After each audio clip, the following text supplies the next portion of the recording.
नमस्कार दोस्तों, स्वागत है आपका हमारे YouTube चैनल उत्तराखंड क्लासेस पर। और हम करंट की सीरीज कर रहे थे। लास्ट टॉपिक हमने नैनो यूरिया का देखा था, ठीक है। और हमने इसका प्लांट कहाँ पर देखा था? कल्लोल, गुजरात में। ओके, आज जो हम नेक्स्ट टॉपिक देखते हैं उसमें हम सबसे पहले देखते हैं हाल ही में क्या हुआ है कि सुपर कंप्यूटर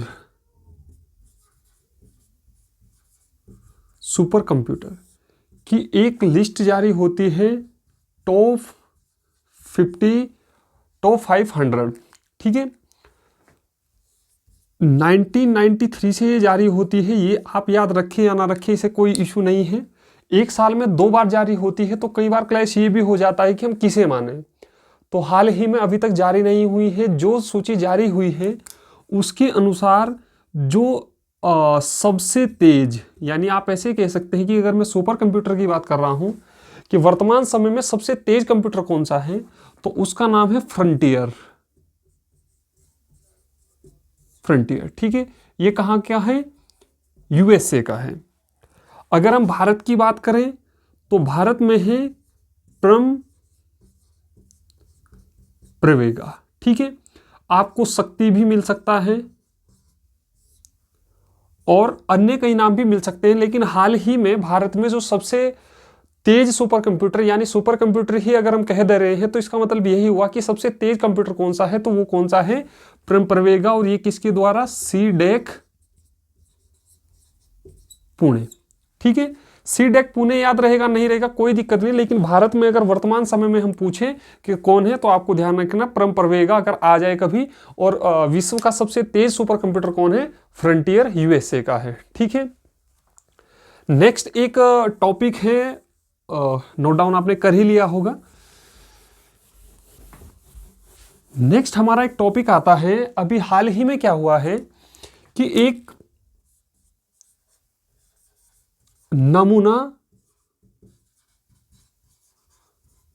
पंजीकरण प्रणाली, ठीक है। नमूना पंजीकरण प्रणाली किसके द्वारा जारी की जाती है? Registrar of general and census office, ठीक है। एंड सेंसस ऑफिस यानी रजिस्ट्रार ऑफ जनरल, इसे ध्यान रखना, ये आता है ministry of home affairs, MHA, ठीक है। एमएचए यानी गृह मंत्रालय के अंतर्गत आता है ये। अगर आपसे पूछ दे कि जनगणना किस मंत्रालय के अंतर्गत होती है, तो किसके अंतर्गत होती है? गृह मंत्रालय के अंतर्गत होती है। या फिर नमूना पंजीकरण प्रणाली। अब इसके अंतर्गत क्या क्या चीजें हैं वो भी हम देख लेते हैं। अभी हाल ही में इसने अपनी रिपोर्ट जारी की है, और जो नमूना पंजीकरण प्रणाली है वो देखता है, एक तो देखता है जन्म दर को, एक देखता है मृत्यु दर को, और एक देखता है शिशु मृत्यु दर को, ठीक है। 3 चीजें देखता है। 3 चीजों पे इसने अपनी रिपोर्ट जारी की है अभी। तो सबसे पहला जो पॉइंट है हमारा, जन्म दर। जन्म दर का मतलब है एक साल में 1000 पर होने वाले जन्म। दूसरा है मृत्यु दर, इसका भी मतलब यही हुआ 1000 पर प्रति वर्ष,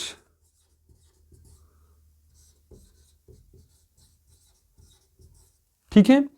और नेक्स्ट हमारा आता है क्या है? शिशु मृत्यु दर।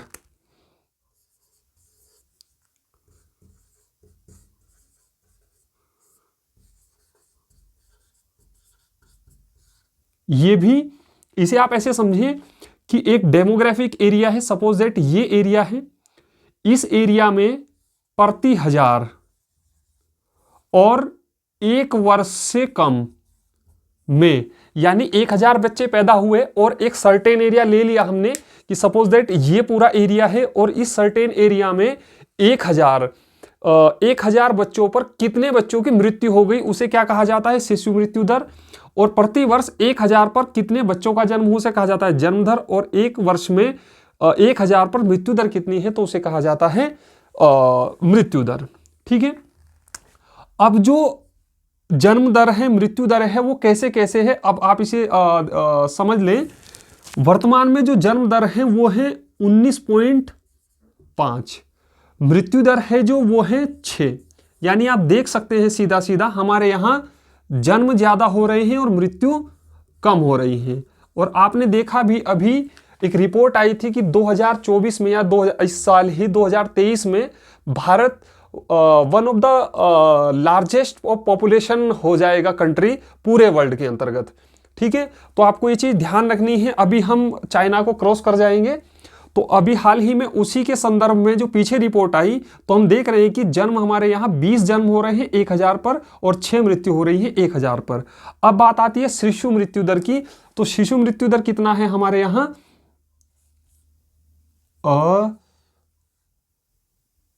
129, नहीं 129 तो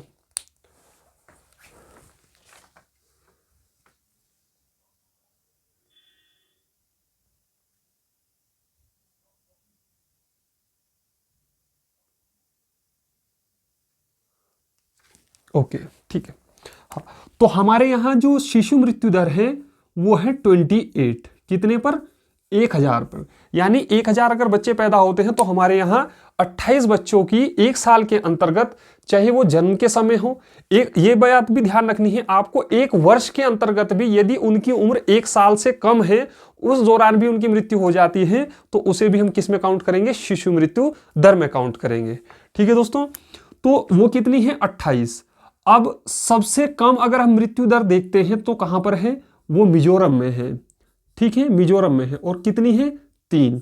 और अगर हम सबसे ज्यादा अगर कहीं देखते हैं तो वो कहां पर है, मध्य प्रदेश में।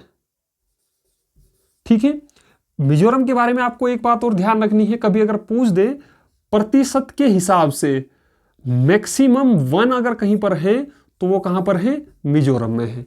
वन सर्वेक्षण की रिपोर्ट आती है और कभी ही डिफीट होता है तो मिजोरम फर्स्ट प्लेस रखता है परसेंटेज के हिसाब से।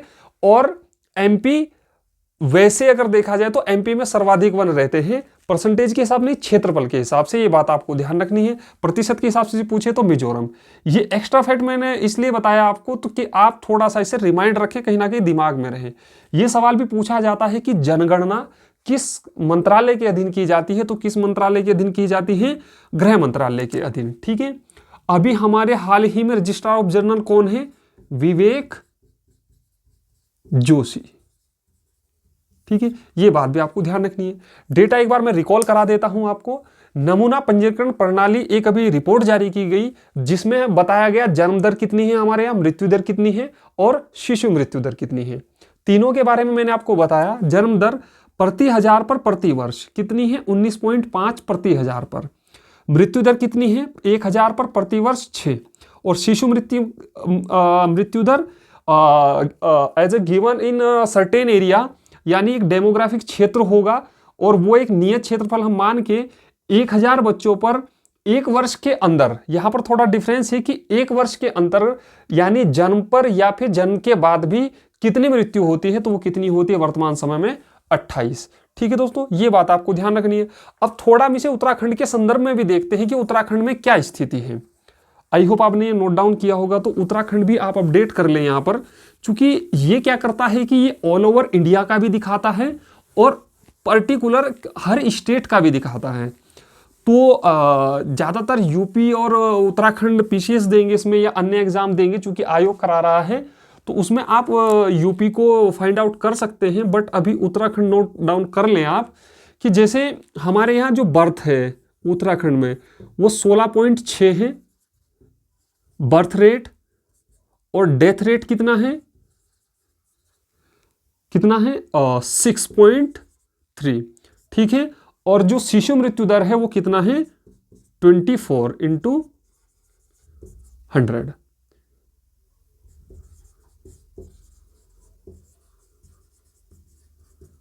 शिशु मृत्यु दर। ठीक है दोस्तों, ये बात आपको ध्यान रखनी। उत्तराखंड का डेटा है 16.6, 6.3 और 24। ठीक है, राष्ट्रीय लेवल पर जो डेटा है वो मैंने आपको बता दिया है, वो किस किस तरीके से है। वो आपका 19.5 है, 6 है और 28 है शिशु मृत्यु दर। ठीक है, शिशु मृत्यु दर में सबसे कम कहां पर है, मिजोरम है 3, और सबसे ज्यादा कहां पर है, एमपी। वहीं पर मैंने वन का डेटा भी बताया है, सर्वाधिक वन कहां पर है, एमपी में, और परसेंटेज के हिसाब से सर्वाधिक वन कहां है, मिजोरम में। ये बात आपको ध्यान रखनी। हालांकि वन सर्वेक्षण रिपोर्ट कोशिश है मेरी कि कल या परसों के उसमें सेगमेंट में मैं जरूर इसे इंक्लूड करूंगा। अगर टाइम रहा तो मैं इसे जरूर पढ़ाऊंगा, आने वाले एग्जाम के लिए भी आपके वो काफी हेल्पफुल होगा, तो हम उसे वहां भी देखेंगे। ठीक है, एक हाल ही में क्या भारत माननीय प्रधानमंत्री जी ने घोषणा क्या की अभी कि हम क्या करेंगे, पर्यटन को बढ़ावा देने के लिए, पर्यटन को बढ़ावा देने के लिए एक योजना चलाई है, देखो अपना देश। देखो अपना देश। ठीक है दोस्तों, इसमें क्या है कि प्राइवेट प्लेयर को यानी प्राइवेट इन्वेस्टर को क्या किया जाएगा, निवेशक के रूप में आमंत्रित किया जाएगा। अब है क्या इसे वास्तव में, तो यह है भारत गौरव ट्रेन। आप इसे ऐसे समझे कि जैसे कि ये हमारा भारत है,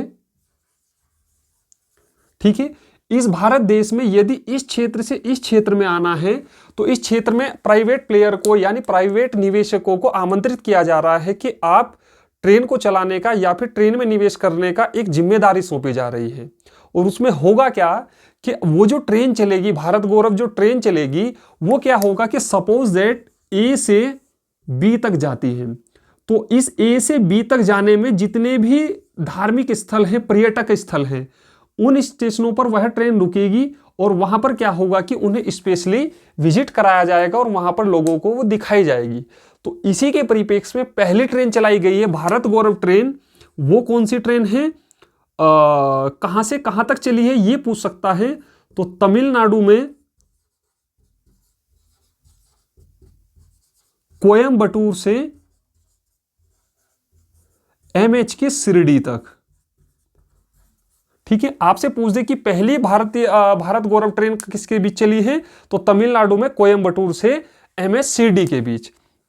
जैसे मैं अगर मैप बनाऊं आपके समक्ष, ये मान लेना ये भारत है, तो महाराष्ट्र कहां पर है, यहां पर, तमिलनाडु कहां पर है, यहां पर, तो इसके बीच ट्रेन चलेगी और इस रास्ते में जितने भी पर्यटक स्थल पड़ेंगे उन स्थल पर लोगों जो विजिट करेंगे तो वो उन पर्यटक स्थलों को देखकर जाएंगे। और जैसा कि मैंने बताया आपको, इसका टैगलाइन बताई थी, इसका मुख्य उद्देश्य देखो अपना देश, यानी हम अपने पर्यटन स्थल के बारे में जानें और एक गौरवान्वित महसूस करें, और उसी के संक्षेप में इसका नाम क्या रखा गया है, भारत गौरव ट्रेन। ये बात आपको ध्यान रखनी है। चलिए, आई होप आपको समझ आया होगा। नेक्स्ट, अभी हाल ही में सिक्किम ने अपनी राज्य तितली घोषित की है। उसका क्या नाम है, कॉमन ड्यूक। कौन है, सिक्किम। ठीक है, उत्तराखंड की क्या है, अगर हम देखते हैं उत्तराखंड में है कॉमन पीकॉक, और 2016 है, ईयर आप चेक कर लेना कि 2016 में ये घोषित की गई थी। परीक्षावाणी में दिया होगा तो आप इसे देख लेना। और हाल ही में अपनी राज्य तितली किसने घोषित किया है, कॉमन ड्यूक को, यानी यहां भी कॉमन, यहां भी कॉमन, और ये ड्यूक। कॉमन ड्यूक किसने घोषित की है, सिक्किम ने की है। और अगर फिर है कॉमन मारियम, ये है एमएच की। ठीक है, 4 से 5 देश मिलेंगे, आप गूगल करेंगे इसके लिए और आपको मिल जाएगा, कि लिस्ट आ जाएगी। चूंकि एग्जाम है तो हो सकता है कि आप सिर्फ 2 या 4 दिन के लिए याद रखें, कोई दिक्कत नहीं है। उत्तराखंड का याद रखें, हाल ही में जिसने घोषित की उसका याद रखें, मोर देन इनफ है। इससे ज्यादा आप याद रखेंगे तो अच्छी बात है, नहीं रखेंगे तो कोई दिक्कत वाली बात ऐसी है नहीं। ठीक है, ये बात आपको ध्यान रखनी है। नेक्स्ट हमारा टॉपिक आता है, हाल ही में क्या हुआ है कि जैसा कि मैंने आपको बताया कल, हम क्या कर रहे हैं कि zero carbon emission, zero carbon उत्सर्जन 2070 तक हमारा टारगेट है कि हम कार्बन का जो उत्सर्जन है वो जीरो कर देंगे। एक बात और आपसे रिक्वेस्ट है मेरी कि आप नोट्स जरूर बनाएं, क्योंकि काफ़ी मेहनत करके, मैं भी ये ऐसा नहीं है कि बोल देता हूं, तो काफ़ी मेहनत करके डेटा कलेक्ट किया जाता है। आप इसकी कॉपी बना लें। 2023 में आपको हर एग्जाम में ये क्वेश्चंस कहीं ना कहीं पर जरूर काम देंगे, ये मेरा इस पर पूर्ण विश्वास है। और मैं पिछले 5 साल से अध्यापन का कार्य कर रहा हूं, तो कहीं ना कहीं इस चीज को मैं बहुत बेहतर तरीके से समझ सकता हूं। आपसे ये मेरी पर्सनली रिक्वेस्ट रहेगी, जो भी हमारे चैनल से जुड़े हैं या फिर जो जुड़ेंगे, आप कॉपी जरूर बनाएं, क्योंकि मैं डेटा कोई ऐसा नहीं होता कि मैंने हवा में लाया उसे बता दिया। अब ऐसा भी हो सकता है कि कहीं पर करेक्शन हो सकता है कि क्लासेस के में कोई चीज होता है कि गलत बता दी गई। गलत बताने का संदर्भ ये है कि वो मिसमैच हो गई या कहीं से डेटा चेंज हो गया। तो मेरा पूर्ण ये प्रयास रहता है कि, क्योंकि मैं भी अभी पढ़ ही रहा हूं, तो मेरा पूर्ण प्रयास रहता है कि अगली क्लास में मैं उस डेटा को सही करा दूं। इसमें यह कतई नहीं रहता कि मैंने जो बता दिया वो एक अटल सत्य है, इस बात पर आप बिल्कुल नहीं जाइएगा। और इस बात को बोलने में भी बाकी यूट्यूबर की तरह मुझे वो कहते हैं कि बस यही सही है, इससे बाहर जाने की कोई जरूरत नहीं है। ये एक आइडिया है जो मैं पेपर को ऑब्जर्व करता हूं और जिसके आधार पर मैं आपको गाइड करने का प्रयास करता हूं। साथ ही पूरी कोशिश रहती है कि एग्जाम के पैटर्न को फॉलो किया जाए और जो क्वेश्चंस आते हैं जिस तरीके से उन्हें मैं आपको बता सकूं। और करंट को पढ़ाने का जो आप तरीका देख रहे होंगे मेरा, वो एक डिफरेंट है एकदम से। मैं उसका ट्रेडिशन भी बताता चलता हूं, ये नहीं कि बोर्ड भरा सीधा पॉइंट टू पॉइंट लिखा के चल दिए, ये कतई नहीं होना चाहिए। आपको उसका ट्रेडिशन भी पता होना चाहिए। ठीक है दोस्तों, तो खैर हम आगे चलते हैं।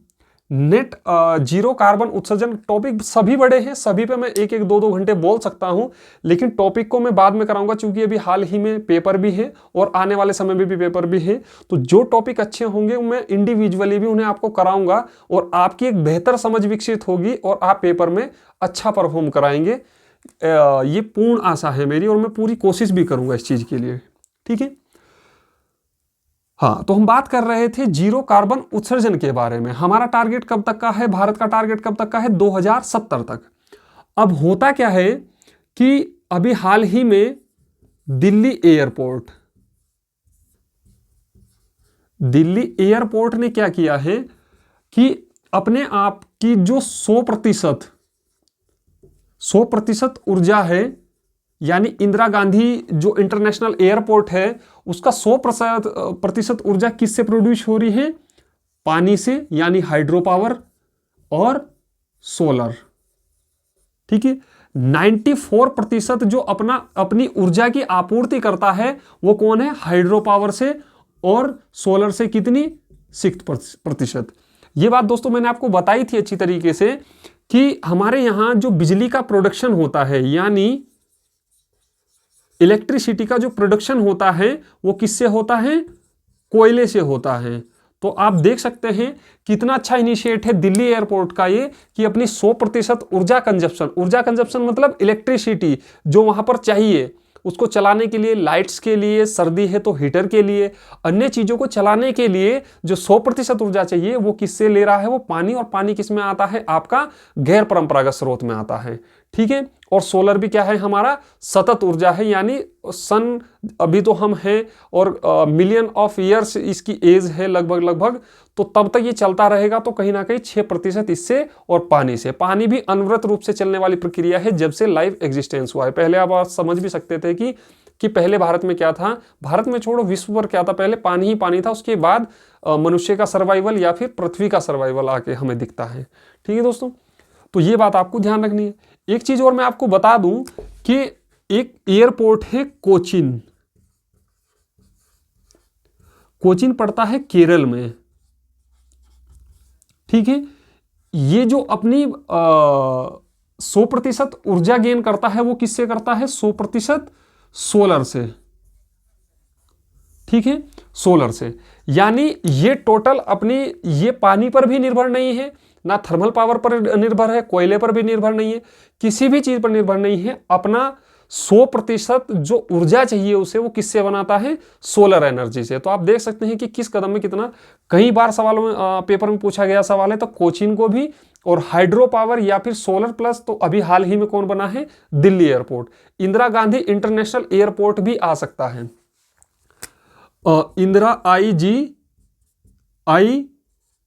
इंदिरा गांधी इंटरनेशनल एयरपोर्ट भी आ सकता है। तो आप ये भी ध्यान रखिए, ठीक है। दिल्ली एयरपोर्ट हो या इंदिरा गांधी इंटरनेशनल हो, दोनों बात एक ही है, आपको इतनी बात ध्यान रखनी है।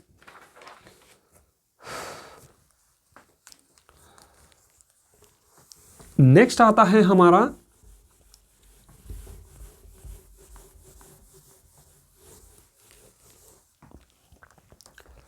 एक रिपोर्ट जारी की गई है ग्लोबल पीस इंडेक्स, वैश्विक शांति सूचकांक, ठीक है। इसमें भारत का जो स्थान है 135/163, ठीक है। इसे याद करने का आप ऐसे भी समझ सकते हैं, इस 3 को इधर ले जाएं और 6 को इधर ले जाएं, -1 कर ले। मैं ऐसे ही याद करता हूं हमेशा, जब भी एक इंडेक्स हम याद करते हैं तो कहीं ना कहीं आप थोड़ा सा दिमाग लगाना होता है आपको, और पेपर में क्लिक कर जाता है ये, ठीक है। 163 देशों का मेजरमेंट किया गया, यानी मापन किया गया कि किसमें कितनी शांति है। तो भारत का जो स्थान है वो कितना है, वैश्विक ग्लोबल पीस इंडेक्स में 135, ठीक है। और अभी मैं 2-3 दिन पहले आपको G20 के बारे में बताया था, और जिसने अगर वो वीडियो नहीं देखी हो तो आप जाकर उसे जरूर देखें। G20 में मैंने आपको बताया था कि भारत इसकी अध्यक्षता ग्रहण कर रहा है 1 दिसंबर 2022 तक, और कब तक रहेगी, 30 नवंबर 2022 तक, ठीक है। फर्स्ट समिट इसका जो पहला प्लेस होगा, उस दिन शायद मैंने नहीं बताया था, तो कहां पर प्रस्तावित है, जम्मू एंड कश्मीर में। तो इसके एक शेरपा नियुक्त किए गए हैं। शेरपा आप ऐसे समझ सकते हैं, यानी G20 में हमारी तरफ से अध्यक्षता भारत कर रहा है, और प्रतिनिधित्व कहीं ना कहीं माननीय नरेंद्र मोदी प्रधानमंत्री जी हैं, अध्यक्ष देश है, और उनके बिहाफ पे नीचे कौन है, माननीय प्रधानमंत्री नरेंद्र मोदी जी, ठीक है। तो शेरपा जो नियुक्त किया गया है वो किया गया है अमिताभ कांत को। अब आप सोच रहे होंगे कि ये शेरपा क्या होता है, अमिताभ कांत। G20 के बारे में जो भी एक पृष्ठभूमि होगी, जो भी एक रूपरेखा होगी, किस तरीके से हम अपने बेहतर को वैश्विक स्तर पर या फिर वैश्विक मंच पर बेहतर तरीके से रिप्रेजेंट कर सकते हैं, अपने देश का बेहतर प्रदर्शन कर सकते हैं, उसकी जो एक रूपरेखा होगी, या फिर उसके बारे में जो भी मीटिंग्स होंगी, उनके हेड या फिर उनकी निगरानी कौन करेंगे, अमिताभ कांत करेंगे। तो इट मीन्स शेरपा कौन, शेरपा का मतलब आप समझे होंगे कि एक प्रकार से ऑल ओवर देख रेख करने वाला G20 का, यानी वो कहीं ना कहीं क्या होगा कि भारत के, अगर बाकी देशों को भारत की तरफ देखना है G20 के परिप्रेक्ष्य में, तो भारत देश और माननीय प्रधानमंत्री जी को तो देखेंगे, लेकिन वो पूछेंगे कि भाई शेरपा कौन है। तो जब बात करते हैं आपस में, तो प्रत्येक देश का एक शेरपा नियुक्त होता है। तो भारत देश का शेरपा कौन नियुक्त किया गया है, अमिताभ कांत। अमिताभ कांत एक महत्वपूर्ण पर्सनैलिटी है, जो नीति आयोग के पूर्व CEO हैं, ठीक है। CEO, चीफ एग्जीक्यूटिव ऑफिसर थे ये पूर्व में, अब नहीं है। नीति आयोग में कल आपको हो सकता है टॉपिक, एक छोटा सा टॉपिक है, अलग से पढ़ाऊं। तो CEO थे पहले ये, अब हाल ही में क्या है, ये G20 के शेरपा नियुक्त किए गए हैं। इतनी बात आपको ध्यान रखनी है।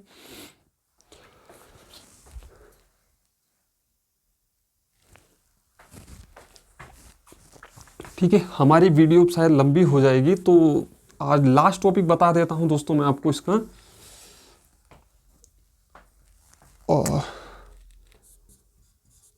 दिल्ली के उपराज्यपाल हाल ही में कौन नियुक्त किए गए हैं, विजय कुमार सक्सेना, विजय कुमार सक्सेना, ठीक है दोस्तों।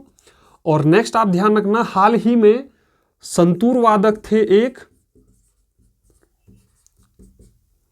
पंडित शिव कुमार शर्मा, ठीक है। संतूर वादक है पंडित शिव कुमार शर्मा, J&K के थे ये। तो कभी पूछ दे कि पंडित शिव कुमार शर्मा का संबंध किससे है, संतूर बजाते थे, और हरि प्लस शिव इन दोनों की जोड़ी थी, ये है हरिप्रसाद चौरसिया।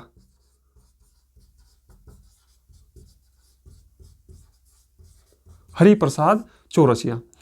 हरिप्रसाद चौरसिया को आप गूगल करेंगे और इनके बारे में देखेंगे क्या बजाते, संतूर ही बजाते थे, ये काम आपका है, गूगल करेंगे आप देखेंगे।